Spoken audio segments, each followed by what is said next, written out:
ইব্রাহিম আলাইহিস সালামের কাছে আজরাইল আসছে, হুজুর আমি চলে আসছি আপনাকে নেওয়ার জন্য। ইব্রাহিম আলাইহিস সালাম বলেন, আজরাইল কথা ছিল আমার ইন্তেকালের আগে আপনি আমাকে সতর্ক করে দিবেন। আজরাইল বলল, হুজুর আপনার চুল পেকে গেছে, আপনার দাড়ি পেকে গেছে, এটাই ছিল আপনার জন্য সতর্কতা। আপনার চুল দাড়ি যেহেতু পেকে গেছে, অতএব আপনার সময়ও আল্লাহ আপনাকে সতর্ক করে দিয়েছে। যাদের চুল দাড়ি পেকে গেছে সতর্ক হয়ে যান, আল্লাহ আপনাকে সতর্ক করে দিয়েছে, সময় আপনার কম। ইব্রাহিম খলিল্লাহ ডাক দিল, আজরাইল আল্লাহকে যায় বলো, কোন বন্ধু কি বন্ধুর জান কবজ করেনি, কোন খলিল কি খলিলের জান কবজ করেনি, কোন বন্ধু কি বন্ধুর জান কবজ করেনি। আজরাইল আলাইহিস সালাম আল্লাহকে যা বলেন, ইয়া রব আপনার খলিল বলতেছে বলে বন্ধু কি বন্ধুর জান কবজ করেনি জানতে চেয়েছে। আল্লাহ ডাক দিলেন, আজরাইল আমার খলিলকে যায় বলো, কোন বন্ধু বন্ধুকে ডাকলে কি বন্ধু না আসতে চায়নি। বলেন আল্লাহু আকবার। এটা তাদের প্রেমের সম্পর্ক, কথা ঠিক কিনা? তুমি যাই বলো, বন্ধু বন্ধুরে ডাকলে কি বন্ধু না আসেনি জিজ্ঞেস। আজরাইল এসে ডাক দিছে, হুজুর আল্লাহ উত্তর দিয়েছে, বন্ধু বন্ধুকে ডাকলে কি বন্ধু না আসেনি। ইব্রাহিম আলাইহিস সালাম ডাক দেখায়, ও আজরাইল আর দেরি করো না, নিয়ে চলো আমাকে আমার রাসূলের কাছে। আজরাইল আলাইহিস সালাম আসলেন। জিবরাইল আর আজরাইল যদি কখন আপনারা যান, আমার নবী রওজা শরীফের বাম পাশে এখনো বাবে জিবরাইল আছে। বাবে জিবরাইল মানে জিবরাইলের দরজা, ওই দরজা দিয়ে জিবরাইল আলাইহিস সালাম আসতেন। ওই দরজা দিয়ে জিবরাইল আজরাইল দুইজন ঢুকলেন, আল্লাহর হাবিবের সামনে তারা বসে গেলেন। আজরাইল জিবরাইল দুইজন সালাম দিলেন। আল্লাহ নবীকে জিবরাইল বলেন, ইয়া রাসূলুল্লাহ আল্লাহ আজরাইলকে পাঠিয়েছে, অনুমতি চায় আপনার সাথে কথা বলার জন্য। হ্যাঁ জোরে বলেন আল্লাহু আকবার। না না আরো জোরে, হ্যাঁ হ্যাঁ জোরে জোরে জোরে জোরে জোরে। কে অনুমতি চায়? আজরাইল কে অনুমতি চায়? কার কাছে? নবীর কাছে। কি কর ওয়াজ শুনেন না নাকি অন্যদিকে মন চলে গেল? অনুমতি চাই কে? আজরাইল। কার কাছে? রাসূলের কাছে। এরকম আর দ্বিতীয়বার কারোর সাথে হবে? হবে? একসাথে বলেন হবে? অসম্ভব। অনুমতি চাচ্ছে, হুজুর অনুমতি দিলে আজরাইল আপনার সাথে কথা বলতে চায়। কত বড় সুপ্রিম পাওয়ার হলো নবীর উম্মত আমরা, মসজিদে জুতা চুরি করি। কি কথা কর না, কত দামি নবীর উম্মত। এ মতলববাসী মনোযোগ দিয়া শুনিয়া যান। হযরত আজরাইল আলাইহিস সালাতু ওয়াস সালাম, হযরত আজরাইল আলাইহিস সালাম নবীকে সালাম দিয়ে বলেন, ইয়া রাসূলুল্লাহ আল্লাহ আমারে পাঠাইছে নবী গো, অনুমতি যদি দেন আপনাকে নিয়ে আল্লাহর কাছে চলে যাব, আর অনুমতি যদি না দেন আমি ফিরে চলে যাব। আপনার যতদিন মন চায় ততদিন আপনি দুনিয়াতে উম্মতের মাঝে থাকবেন। না না হয় না, জোরে বলেন মারহাবা। আল্লাহর নবীজি জিবরাইলের দিকে তাকাইলেন। জিবরাইল খোদার বিধান কি রকম? জিবরাইল বলেন, হায় ইয়া রাসূলুল্লাহ আল্লাহ জানাইছেন অনুমতি দিলে আপনাকে নিয়ে যাওয়া হবে, আর যদি অনুমতি না দেন আজরাইল ফিরে চলে যাবে। তবে হুজুর আপনার মাশুক আল্লাহ আপনার অপেক্ষায় আগ্রহী হয়ে আছে। একসাথে বলেন আল্লাহু আকবার। বলেন না ইয়া রাসূলুল্লাহ। আজরাইল ডাক দিয়ে বললেন, আমার নবী বলেন, আজরাইল দেরি করো না, নিয়ে চলো আমাকে, আমি আর দুনিয়াতে থাকতে চাই না। আমার নবী বলেন, আজরাইল আমার গুনাহগার উম্মত ইন্তেকাল হবে, আমার গুনাহগার উম্মতের জান তুমি যখন কবজ করবা আজরাইল, ওয়াদা করো আমার উম্মত তুমি কষ্ট দেবে না। আজরাইল বলল, হুজুর আপনার উম্মত যদি নেককার হয়, মায়ের কোলের মধ্যে একটা সন্তান যেভাবে ঘুমায়, আমি আপনার উম্মতের জান ওইভাবে কবজ করে নিয়ে যাব। আটার দলার ভিতর থেকে চুল বের করে নিয়ে আসলে যেমন আটার দলা বুঝতে পারে না, আমি তার জান ওইভাবে নিয়ে চলে যাব, সে বুঝতেও পারবে না কি হয়ে যায়। এই জন্য আল্লাহ বলে নিয়া আইয়াতুহান নাফসুল মুতমাইন্না তুরজিই ইলা রাব্বিকি রাদিয়াতান মারদিয়া ফাদখুলি ফি ইবাদি ওয়াদখুলি জান্নাতি।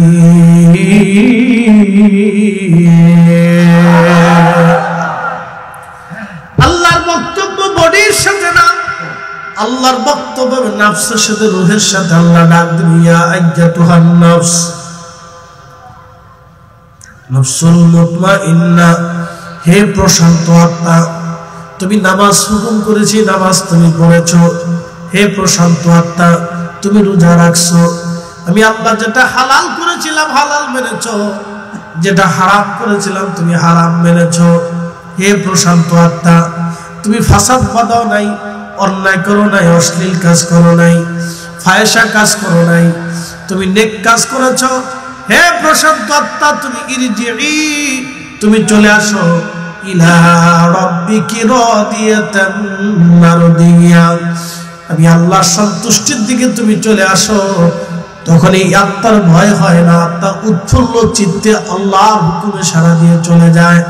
তখন তার কপাল থেকে ঘাম বের হতে থাকে, ঘাম ঘাম। ইমানদার মারা গেলে কপাল থেকে কি আসে?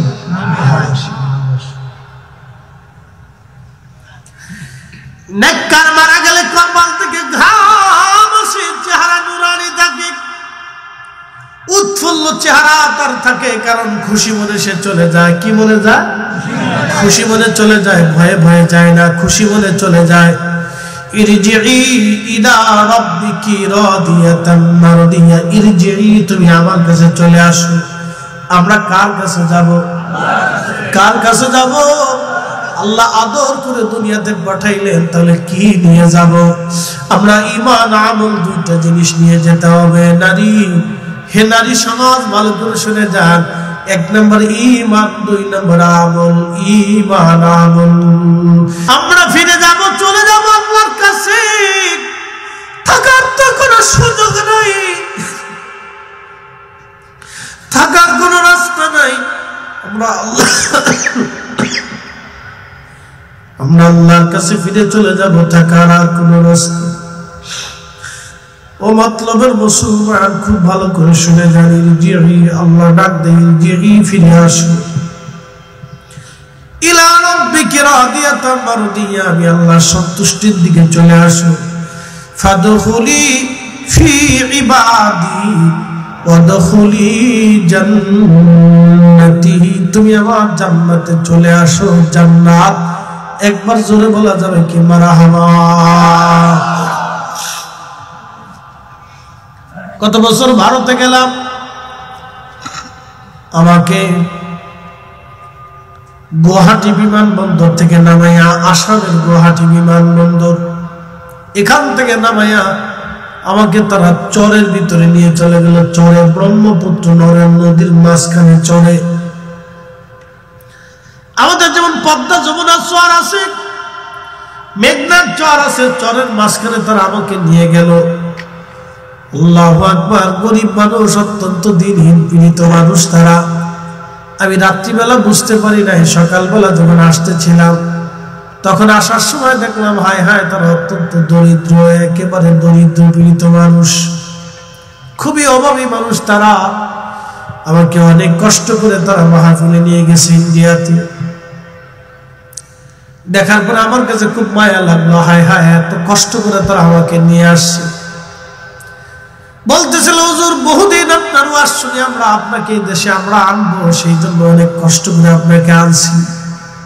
সকালবেলা দেখি 5 টাকা, 10 টাকা, 20 টাকা নোট হাতে নিয়ে মানুষেরা দরিদ্র মানুষগুলি চরের মানুষ দাঁড়ায় আছে, আমার হাতে দিতে চায়, আমি নেই না। আমি বললাম না, আপনারা দিতে চেয়েছেন, আমি খুশি হয়ে গেছি, আমাকে টাকা দিতে হবে না, এমনিতেই খুশি। আমি বললাম আপনাদের এই অবস্থা কেন, দারিদ্রতা কেন? বলল হুজুর সরকার আমাদেরকে কার্ড দেয় না, জাতীয়তা দেয় না, নাগরিকত্ব দেয় না, সেটা নিয়ে অনেক আন্দোলন ফান্দোলন হয়। ওরা মনে করে আমরা বাংলাদেশি, অথচ আমরা এখানে শত শত বছর ধরে বাস করি। আমাদের পূর্বপুরুষরা এই জমিনে বেশ বাস করেছে, তারা আমাদেরকে মনে করে আমরা বাংলাদেশ থেকে আসছি। হুজুর বড় কষ্টের মধ্যে আমরা আজ আছি, নাগরিক সুযোগ সুবিধা আমাদের নাই, সরকারি চাকরি বাকরি নাই, আমরা কষ্টের মধ্যে আছি। ইন্ডিয়ার চোরের মানুষ, ব্রিটিশ আমলের কথা, চরের মানুষগুলি অত্যন্ত অশিক্ষিত মানুষ, লেখাপড়া নাই। একজন লোক মারা গেল, মারা যাওয়ার পরে তারা লোকটাকে নিয়ে রাস্তার পাশে তারা বসে আছে, কিভাবে দাফন কাফন করে তারা জানে না, কিভাবে তারা মাটি দিবে তাও জানে না, কিভাবে গোসল করবে, জানাজা পড়াবে তাও তারা জানে না। দীর্ঘ সময় বসে থাকার পরে দেখে একটা লোক সাইকেল চালায় যায়, মুখে কদ্দম দাঁড়িয়ে আছে। সালাম দিয়ে জিজ্ঞেস করলো ভাই আপনি কি মুসলমান? বলে হ্যাঁ। বলে আপনি যেহেতু সাইকেল চালান, ব্রিটিশ আমলে সাইকেল মানে অনেক কিছু, কথা ঠিক আছে না? ব্রিটিশ আমলে একটা সাইকেল থাকলে মনে হইতো অনেক কিছু। এখন তো ফেরানো আসলে মানুষ ওর দিক চাইয়া থাকে না। হেলিকপ্টার আইলে চিন্তা করে একটা আইসে একটু দেখে সেটা কেমনে বানাইছে, তো কদ্দুর ফুলাবান টুলাবান যাই একটু দেখে। আর আগে সাইকেল চালাই গেলেও মানুষ দেখতে আসতো যেটা আবার কি দেখে আসি। তো সাইকেল চালায় যাচ্ছে, ডাক দিয়ে বললো ভাই আমরা শহরের মানুষ, খুব অশিক্ষিত লোক, লেখাপড়া আমাদের নাই। এ নারী সমাজ ভালো করে শুনে যায়, খালি তো স্টার জলসা দেখেন, আমার এই ওয়াজটা একটু মনোযোগ দিয়ে শুনে যাবেন, আমার কথাগুলি শুনবেন। আমার এই ওয়াজ যদি একটা লোক বুঝে, তাও আমরা যে মাহফিলটা সাজাইছি তাদের সার্থকতা আছে, কথা ঠিক আছে না ভাই? তারা ইচ্ছা করলে অন্য কিছু করতে পারত, তারা এই টাকা দিয়ে অন্য কিছু করতে পারত, কিন্তু তারা কি করছে, মাহফিল সাজাইছে কেন? মানুষটা যাতে দিন বুঝে, সুন্নিয়ত বুঝে, ইসলাম বুঝে, কথা ঠিক আছে না ভাই? না অন্য কোনো উদ্দেশ্য আছে? চেয়ারম্যানিতে দাঁড়াবে নাকি, কোনো সিস্টেম টিস্টেম আছে? চেয়ারম্যানিতে দাঁড়াইতে নেই, মেম্বারিতে না, তো ঠিক আছে, তাহলে ঠিক আছে। তা খুব মনোযোগ দেন। তো বলতেছে যে ভাই আমরা দিনহীন মানুষ, বুঝি সুঝি, তা আপনি শিক্ষিত লোক, আমরা এই লোকটা মারা গেছে, একটু জানাজার কাপড় দাপড় কেমনি করতে, আপনি একটু দয়া করে আমাদেরকে একটু শিখে টিকে বুঝে টুঝে দিয়ে মাটি কেটে দিয়ে যান। তো উনি বললেন যে দেখো আমি ব্রিটিশদের চাকরি করি, যদি অফিসে ঠিক মতো না যায়, টাইম মতো না পৌঁছালে আমার অনেক বড় জবাব দিতে। ব্রিটিশদের চাকরি এটা বাংলাদেশের ঘুমাইন্না চাকরি ছিল না। বাংলাদেশের ঘুমাইন্না চাকরি বুঝেন, রাস্তায় ভাঙ্গে কোনাত ভাঙ্গে পড়ে রয়েছে। যারা রোডের চাকরি করে তারা আমার মনে হয় বছরে একবার এসে বুলুক দিয়েও দেখে না যে পাশে ভাঙ্গে গেছে, এখানে অ্যাক্সিডেন্ট হয় না কি হয় না, খোঁজ খবর নেয় না। মানে একবার সোনার চাকরি পেয়ে গেছে, কি জমিদারের চাকরি, কি জমিদারের চাকরি, বুঝতে পারছেন? সৌদি আরবে জানতো জমিদারি একবারে বাটাম সামানতে সোজা করে দেবে, কথা কর না কেন? ভূমি অফিসে যাবেন পয়সা মারতে, অমুক অফিসে পয়সা মারতে হয়, তমুক অফিসে টাকা দিতে হয়, টাকা নিয়ে গেলে সরকারি কর্মচারী কর্মকর্তারা কথা বলে না। টাকা আমরা এদেশের গরিব মানুষ, কষ্টের মানুষ, কষ্ট করে পরিশ্রম করে আমাদের ট্যাক্স, আমাদের খাজনা দিয়ে তাদের বেতন দেওয়া হয়, অথচ এদেশের মানুষ অফিস আদালতে গেলে তাদের উল্টে আরো টাকা দিতে হয়, কি কথা কর না কেন? সৌদি আরবে জানতো এরপরে বাটাম চালাতে সোজা করে দিবে।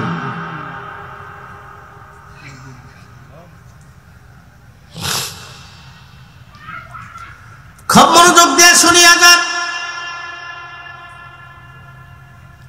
প্রিয় উপস্থিতি আমার। তো বলতেছে আমি ব্রিটিশদের চাকরি করি, সময় মতো অফিসে না গেলে আমার জন্য অনেক বড় সমস্যা। বলতেছে দেখেন আমরা তো বুঝি সুঝি না, আপনি দয়া করে সিস্টেম দেখাটাকে দেন, আপনাকে আমরা সাহায্য করব।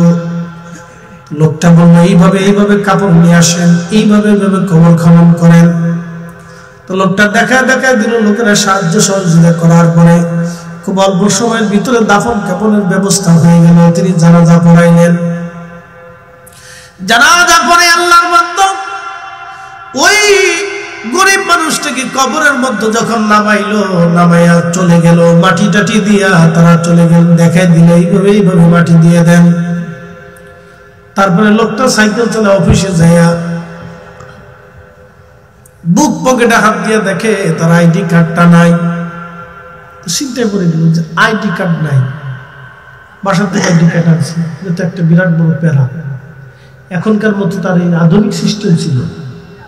আগে একটা কাগজপত্র হারাই গেলে বড় ধরনের একটা প্যারা ছিল। ফটো স্টেটের সিস্টেম তো তখন ছিল না, ছিল না, অনেক বড় প্যারা ছিল। তো লোকটা বিরাট বড় চিন্তায় পড়ে গেল, কি করবে এখন, কোথায় হারাই?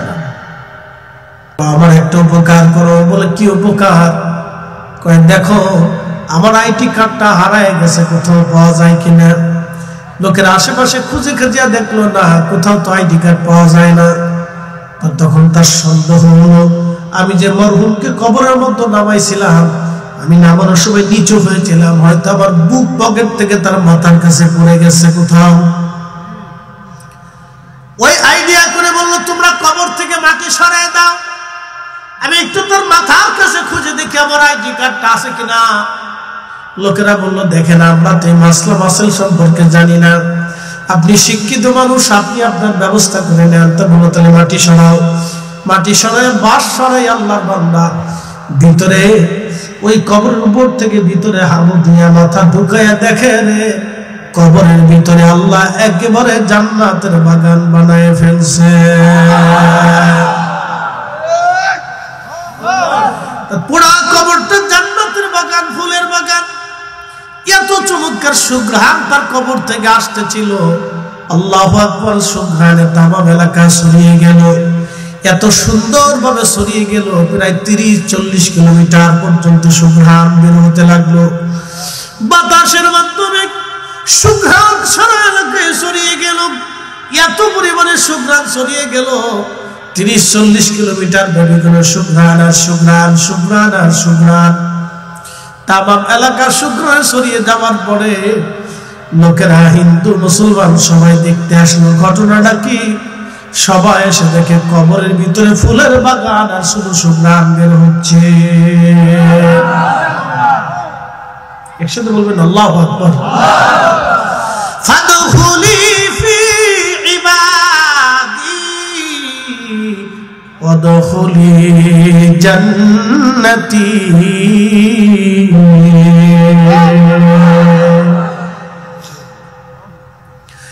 তেলের গাড়ি তেলে চলে,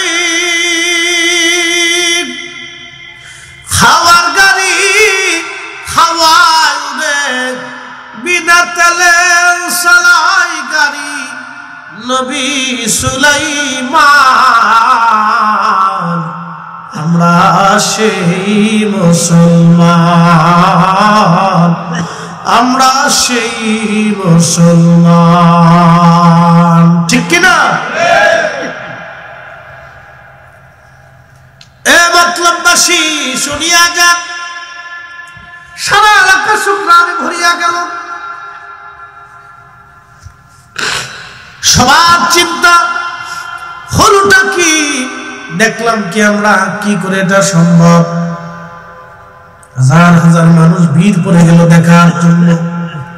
সবাই এসে দেখার পরে ওলামায়ে কেরাম আসার পরে বলল, ঠিক আছে, তার কবর আবার সমান করে দাও, উপরে মাটি দিয়ে দাও।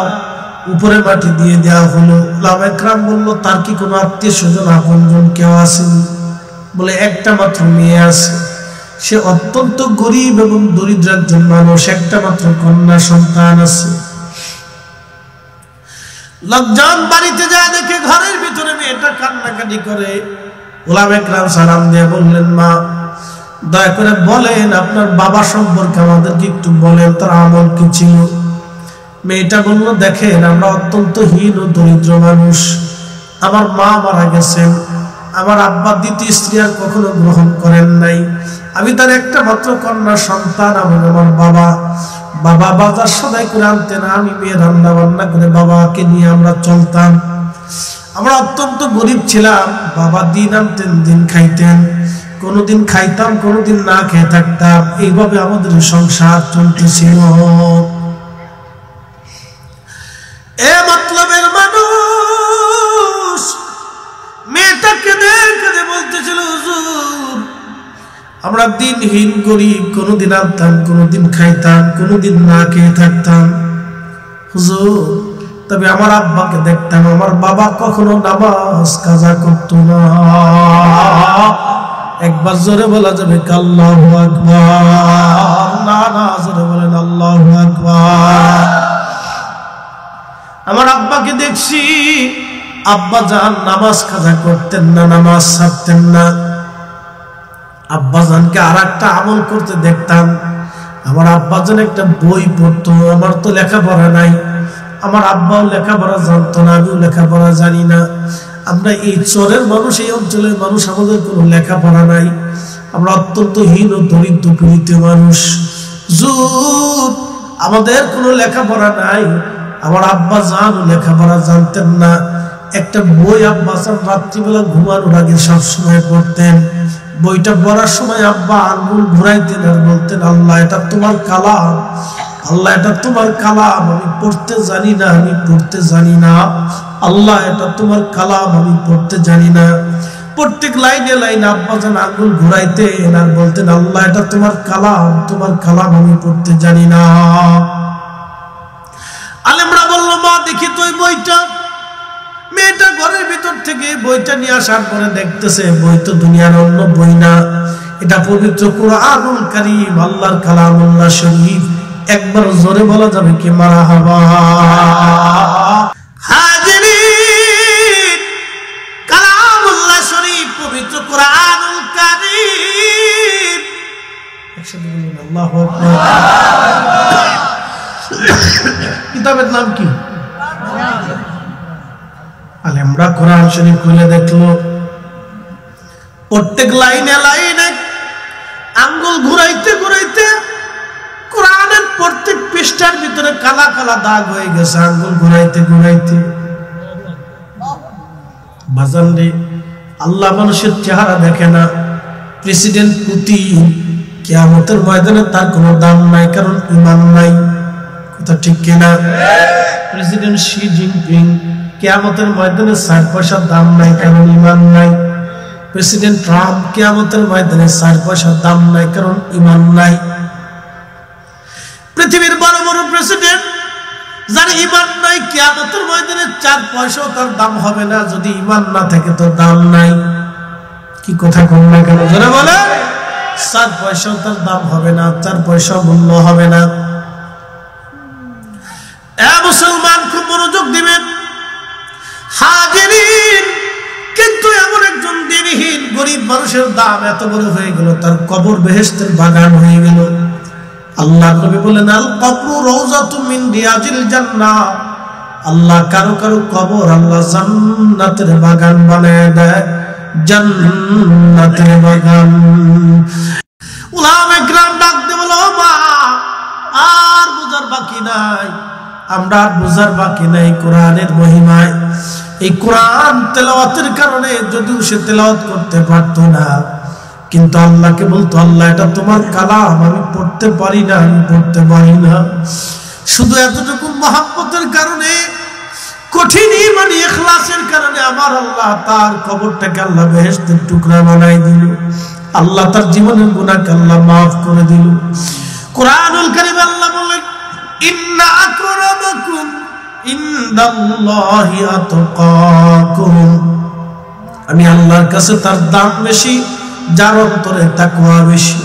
যার তাকওয়া নাই তার কোনো মূল্য নাই, যার তাকওয়া আছে তার কবরে দাম আছে, তাকওয়া নাই কোনো দাম নাই। কবর বড় কঠিন, জায়গা বড় কঠিন। আমার আল্লাহ বললেন, নবীজি বললেন, উম্মতেরা, ওই বদকার যারা, নাফরমান যারা, তাদের মৃত্যুটা কত ভয়াবহ হবে।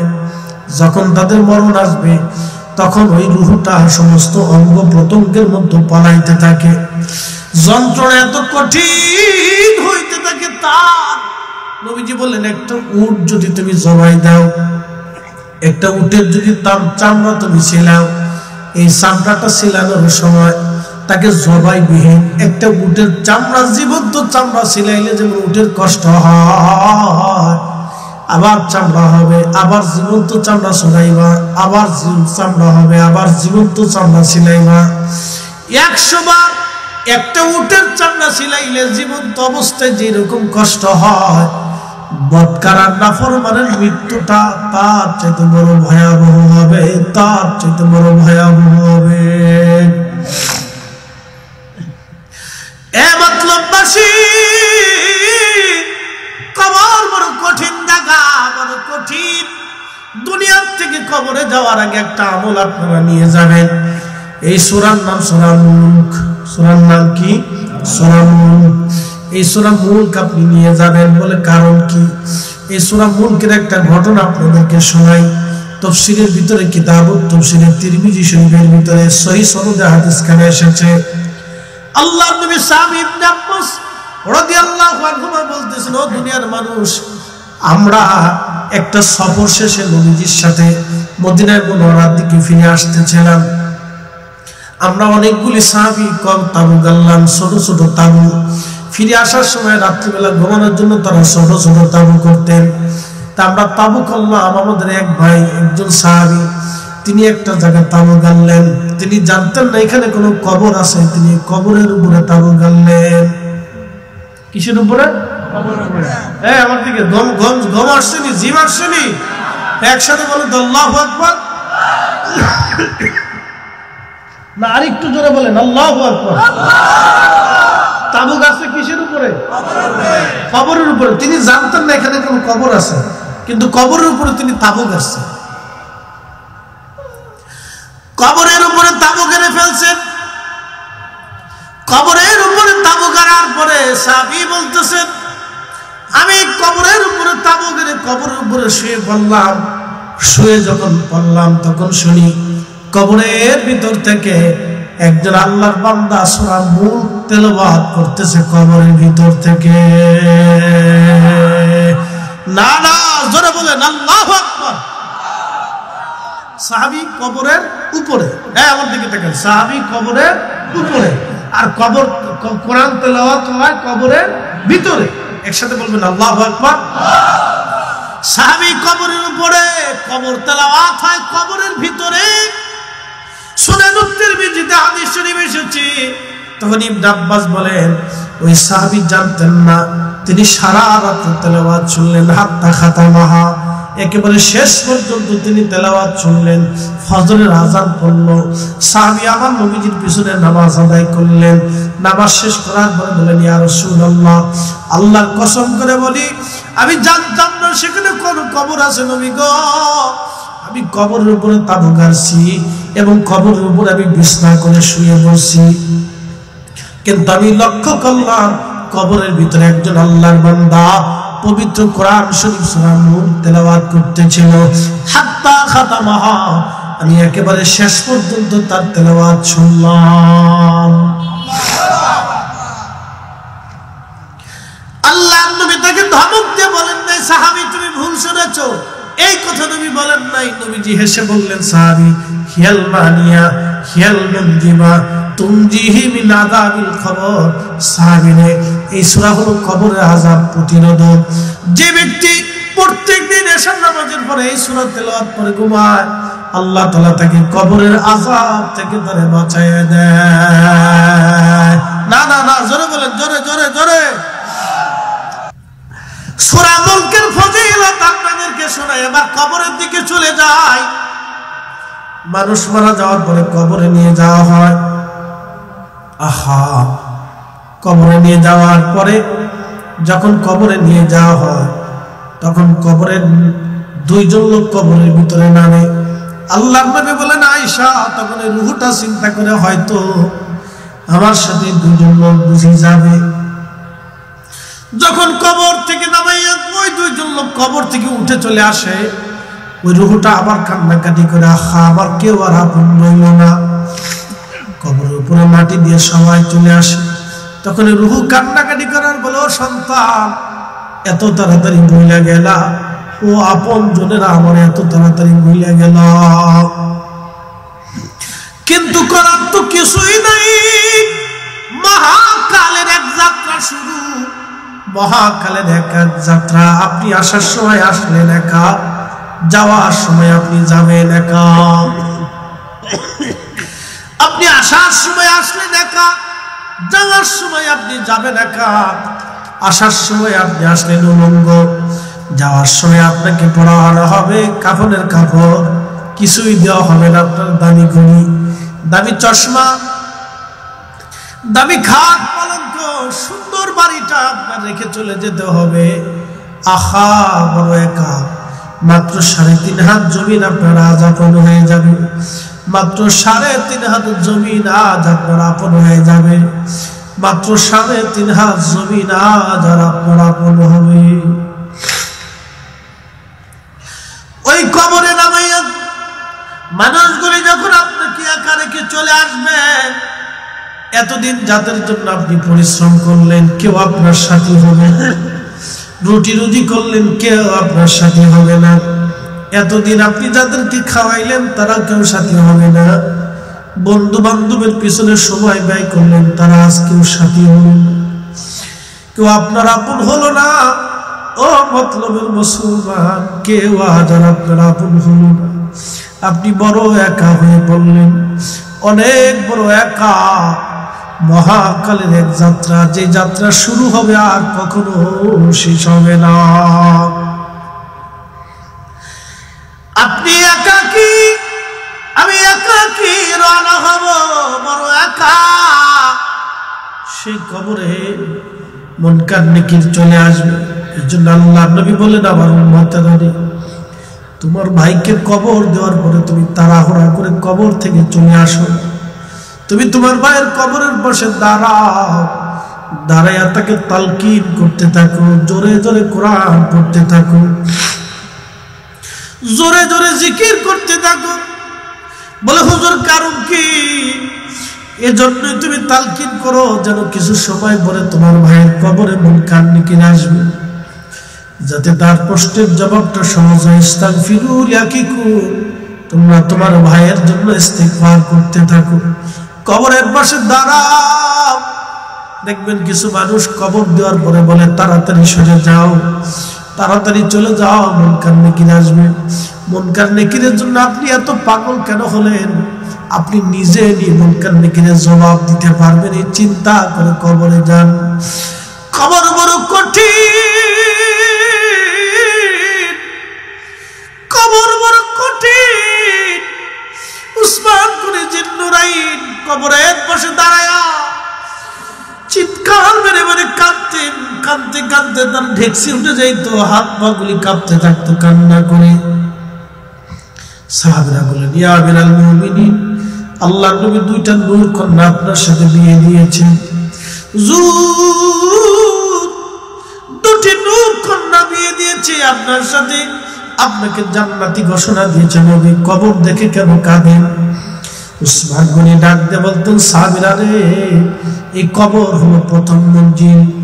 এই কবরে কেউ যদি প্রশ্নের জবাব দিতে পারে, বাকি মঞ্জিলগুলি তার জন্য সহজ। এই কবরের প্রশ্নের জবাব যদি না দিতে পারে, বাকি মঞ্জিল তার জন্য কঠিন হয়ে যাবে। সাহাবীরা রে, আমি উসমান গনি ডরাই, যদি 3টা প্রশ্নের জবাব আমি দিতে না পারি, আমি উসমানের জিন্দেগি বড় মিথ্যা হয়ে যাবে। উসমানের জিন্দেগি বড় মিথ্যা হয়ে যাবে। হযরত উসমান গনি জিন্নুরাইন কবরের পাশে দাঁড়ায় কাঁদতেন। বন্ধু আমার, কবরের পাশে দাঁড়াইয়া কত সময় দাঁড়াবেন? নবীজি বললেন, একটা উট জবাই দিয়া, চামড়া সিলাইয়া, গোশত বানাইয়া এই উটটাকে মানুষের মধ্যে বন্টন করতে যত সময় হয়, তুমি তোমার ভাইয়ের কবরের পাশে তত সময় দাঁড়াও, দাঁড়াইয়া তার জন্য দোয়া করো। কিন্তু কেউ থাকে না, সবাই চলে আসে, সবাই ব্যস্ত।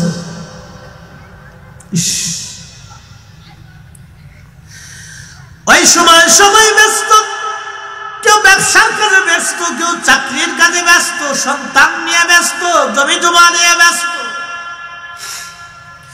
কেউ কবরের পাশে সেই সময় দাঁড়ায় না, বড় কঠিন কবর, নিঃসঙ্গ, বড় একাকী, বড় একাকী। জীবনের এক চরম বাস্তবতা হলো কবর। কবরের আযাব যদি আমরা দেখিতাম, ঘরবাড়ি সারিয়ার পাগল হইতাম, ঘরবাড়ি সারিয়ার পাগল হইতাম। আল্লাহ নবী বলতেছেন, আমার উম্মত কবর দিয়ে সবাই যখন চলে আসবে, তখন এই সূরা মুলক কবরের পাশে যে দাঁড়ায় থাকবে, একসাথে বলা যাবে আল্লাহু আকবার। এই সূরা মুলক কবরের পাশে দাঁড়াবে, সূরা মুলক দাঁড়ায় থাকবে, অপেক্ষা করবে। জাহান্নামের ফেরেশতারা আল্লাহর বান্দার মাথার কাছ দিয়ে ঢুকতে আসবে। সূরা মুলক তখন মাথার পাশে যে দাঁড়ায় বলবে, হে ফেরেশতারা কোথায় যাও? ফেরেশতারা বলবে, আল্লাহর বান্দা নাফরমান, আমরা তাকে শাস্তি দেওয়ার জন্য কবরে আসছি। তখন সূরা মুলক ডাক দিয়ে বলবে, ফেরেশতারা তোমরা ফিরে চলে যাও, আল্লাহর বান্দা আমার প্রত্যেক রাত্রি আসার পরে তেলাওয়াত করেছে, অতএব আমি তোমাদেরকে কবরে ঢুকতে দেব না। একসাথে জোরে বলেন আল্লাহু আকবার। না না না,